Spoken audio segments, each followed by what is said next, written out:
사건이 기록된 말씀입니다. 슬픈 만큼 우리에게 주는 교훈은 분명합니다.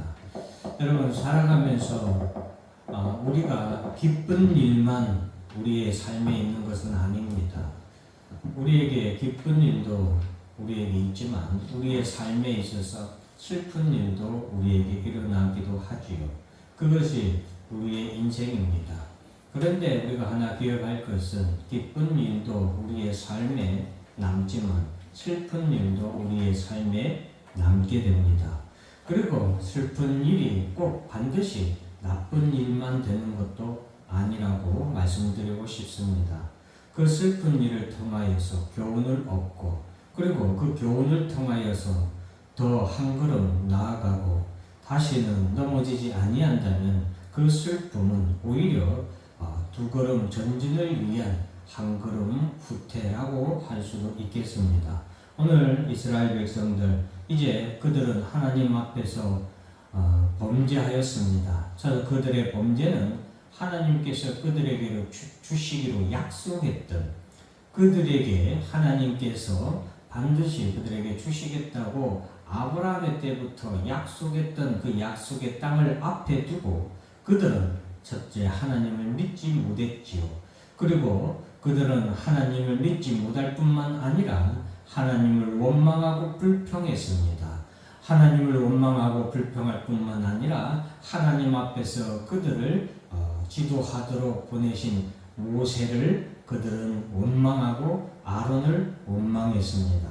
이러한 모든 것이 하나님 앞에서 큰 범죄였다라는 것을 오늘 우리는 알아야 되겠습니다. 그로 인하여서 이스라엘 백성들은 가나안 땅에 이제 들어가지 못하게 되었습니다. 하나님께서 그들이 가나안 땅에 들어가지 못하고 그들이 가나안 땅을 정탐하였던 40일을 그 하루를 1년으로 계산하여서 40년 동안 그들이 광야에서 이렇게 다 죽어가게 될 것이다, 죽게 될 것이다 라고 그들에게 말씀하셨던 것이죠.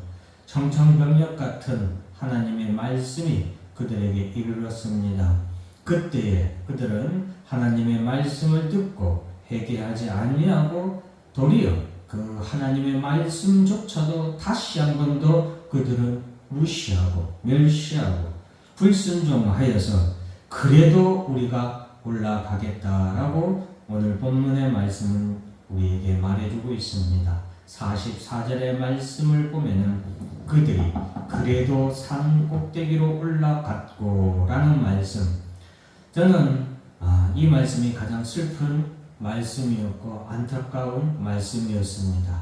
그들이 하나님이 너희와 함께하지 아니하니 너희가 반드시 패하게 될 것이다 라는 하나님의 말씀, 그리고 모세를 통한 그 하나님의 말씀이 있었음에도 불구하고 그들이 그래도 산 꼭대기로 올라갔다. 그들이 그래도 올라갔다. 그것이 그들이 가나안 족속들에게 패배하고 사륙을 당하고 도망할 수밖에 없었던 그들이 가나안 사람들에게 사륙을 당하고 여러분 도망할 때에 그들의 마음에 얼마나 비참함이 있었겠습니까? 얼마나 눈물을 흘리며 그들이 도망을 갔겠습니까? 오늘 본문 말씀의 제목을 그래서 그들이 그래도 올라갔고 라는 말씀으로 제가 제목을 정하였습니다. 여러분, 오늘 본문의 말씀을 통하여서 오늘 우리가 배울 교훈을 반드시 깨달아야 되겠습니다. 출애굽 이후에 가나안 땅까지 이르는 여정에서 하나님이 이스라엘을 교육하시고 그 과정에서 이스라엘 백성들에게 하나님께서 그들을 분명히 교육시키신 것은 두 가지입니다. 첫째는 그들이 하나님의 말씀을 믿고 그리고 순종하는 것이죠. 믿음입니다. 하나님의 말씀을 믿고 나아가도록 그 여정이 여러분 결코 쉬운 여정이 아니었죠. 광야를 가야 하는 여정이었고 한두 명이 가는 여정이 아니라 200만 명이라는 엄청난 사람이 진을 이루고 행군을 해야 하는 여정이었습니다. 때로는 물이 부족한 때가 있었고 때로는 먹을 것이 부족한 때가 있었습니다. 때로는 외부의 침략이 있는 그러한 때도 겪었습니다. 여러분, 그러한 모든 환난과 고난이 사실은 하나님께서 이스라엘 백성들에게 그럼에도 불구하고 그들과 함께 하시는 하나님을 믿는 믿음을 그들이 가지도록 하나님께서 연단하시는 과정이었죠. 그러나 그들은 하나님이 함께 하시는 그 모든 기적과 같은 체험들, 즉 여러분 매일매일 그들은 하나님의 구름 기둥과 불 기둥을 보면서 그들은 살았어요. 하나님이 그들에게 함께하고 계신다는 것을 보고 살았습니다. 또한 매일매일 하늘로부터 내려오는 만나는 어떻습니까? 그런 놀라운 기적을 매일매일 체험했습니다. 그들이 물이 없을 때에는 반석에서 물이 나오는 기적도 체험했습니다. 그들이 여러분 외부의 적들과 싸울 때는 모세의 손이 올라갔을 때 그들이 승리하는 그런 기적도 체험을 했습니다. 그들이 고기가 먹고 싶다고 원망하고 불평했을 때 하늘로부터 엄청난 메추라기를 하나님이 그들에게 보내주셔서 그들이 그 고기를 정말로 이에 그 고기가 끼어 있을 정도로 정말로 엄청난 기적과 놀라운 하나님의 능력을 체험하는 그들의 삶이었죠. 그럼에도 불구하고 가나안 땅을 앞두고서 그들은 하나님을 믿는 믿음으로 나아가지 못했죠. 그래서 결국에는 가장 중요한 교훈은 믿음으로 가야 한다는 교훈이었고, 둘째는 순종과 전진입니다. 믿었다면 전진을 해야 하는데 이스라엘 백성들은 믿지 않음으로 전진하지 못하였죠. 여호수아와 갈렙은 올라가서 그들은 우리의 밥이다 라고 하면서 올라갈 것을 말했지만 그들은 그 자리에서 주저앉았고 그들은 애굽 땅으로 우리가 돌아갔으면 좋겠다라고 그들은 원망하고 불평을 했죠. 그래서 출애굽하고 가나안 땅까지 가는 1차 세대에서 하나님께서 우리에게 말씀해 주시는 교훈은 믿음과 그리고 순종의 전진이었던 것입니다. 우리가 이것을 꼭 기억해야겠습니다. 하나님이 함께 하실 때 여러분 우리는 그것을 믿는 믿음으로 전진을 해야 합니다. 오늘날도 마찬가지입니다. 우리 교회와 성도 여러분과 그리고 이 교회에 있어서 가장 큰 축복은 무엇입니까? 여러분 사업이 잘 되고 자녀가 잘 되고 물론 그것도 하나님이 주시는 축복이지요. 건강 그것도 하나님이 주신 축복입니다. 그러나 기억하시기 바랍니다. 교회와 성도들에게 있어서 가장 큰 축복은 하나님이 우리와 함께 하신다는 축복입니다. 이스라엘 백성들은 그 축복을 보고도 믿지 못하였지만 사랑하는 성도 여러분, 오늘날 우리 성도와 교회가 그것이 보이지 않음에도 불구하고 하나님이 우리와 함께 하신다는 것을 믿고 그것을 우리의 축복으로 여기고 오늘 이스라엘 백성들의 그러한 실수를 거울 삼아서 우리가 믿을 뿐만 아니라 믿음으로 순종하여 전진하는 성도, 믿음으로 순종하여 전진하는 교회라면 반드시 승리하게 되고 하나님이 우리에게 주신 축복을 우리가 소나기에 움켜쥐게 되고 또한 하나님 나라를 우리가 유업으로 받게 될 것임을 믿는 여러분들이 되시기를 주의 이름으로 간절히 축원합니다. 그래서 여러분 가라고 하시면 우리 가운데 불가능한 현실이라도 여러분 믿음으로 순종하고 가는 그런 성도와 교회가 되어야 되겠습니다.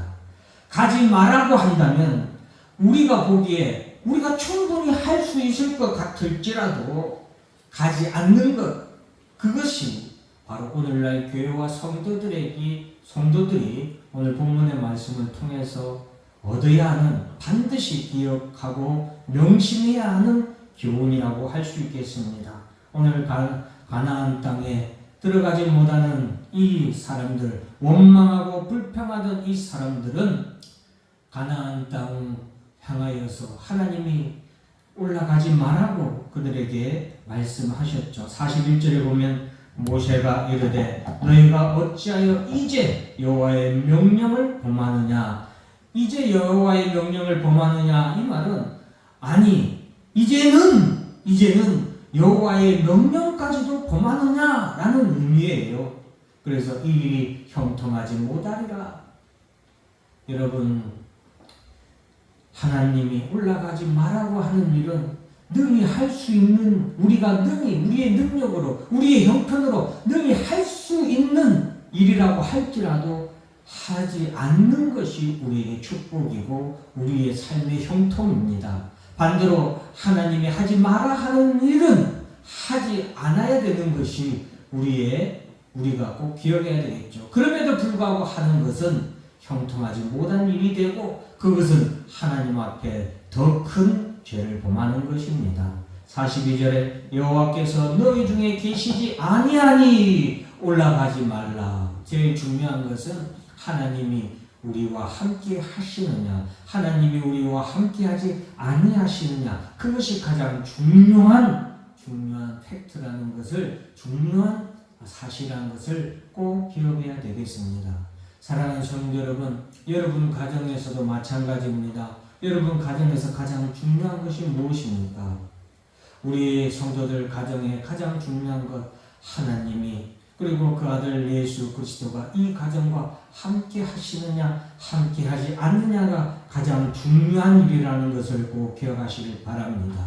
우리 가정이 하나님을 믿고 우리 주 예수 그리스도를 이 가정의 구주로 우리가 섬긴다면 그 가정은 하나님이 함께 하시는 가정이요, 그 가정은 주님이 함께 하시는 가정이니 나아가도 복을 받고 들어가도 복을 받고 하는 모든 일에 형통함이 있을 것입니다. 그러나 그러하지 아니한 가정이라면 그 가정이 하나님보다 이 세상의 부귀영화를 더 사모하고 예수님보다 이 세상의 다른 무엇을 더 중요하게 여기고 그것을 위해서 살아가는 그런 가정이라면 그 가정은 결코 하나님이 함께 하시는 가정이 아니며 또한 주님이 계시는 가정도 아니기에 그 일은 형통하지 못하고 올라가면 패한다는 사실을 꼭 기억하시길 바랍니다. 그래서 모세가 그렇게 그들에게 올라가지 말라고 그들에게 조언을 하고 간곡하게 얘기했죠. 너희가 그 칼에 망하리라. 43절에 보면 너희가 그 칼에 망하리라. 너희가 여호와를 배반하였으니, 무엇이 여호와를 배반한 겁니까? 하나님을 믿지 아니하고 그 말씀을 순종하지 아니하는 것이 하나님, 여호와 하나님을 배반하는 것이고 그것이 하나님이 너희와 함께하지 아니하시는 일이다라는 것을 꼭 기억해야 되겠습니다. 사랑하는 성도 여러분, 그래도 그들이 산 꼭대기로 올라갔고 여호와의 언약궤와 모세는 진영을 떠나지 아니하였더라. 즉 이 말씀은 하나님은 그들과 함께하지 아니하였더라라는 그런 표현이죠. 결국에 그들은 가나안인들에게 학살을 당하고 그들이 쫓겨서 도망하여 돌아올 수밖에 없었던 오늘 본문의 말씀을 통하여서 다시 한 번 더 꼭 기억하시길 바랍니다. 성도와 교회의 가장 큰 힘은, 우리에게 있어서 가장 큰 힘과 우리에게 있어서 가장 큰 축복은 하나님이 우리와 함께 하신다는 사실이라는 것을 꼭 기억하시길 바랍니다. 그러므로 하나님이, 우리 주님이 오늘 우리의 눈에 보이지 아니하지만 우리와 함께 하신다는 그 믿음을 굳게 믿고 오늘도 믿음으로 전진하고 순종하여 전진하는 성도와 가정은 하나님께 반드시 복받는 가정이라는 것을 꼭 기억하시길 바랍니다. 하나 예화를 말씀드리면은 남북 전쟁이 있던 당시에 북부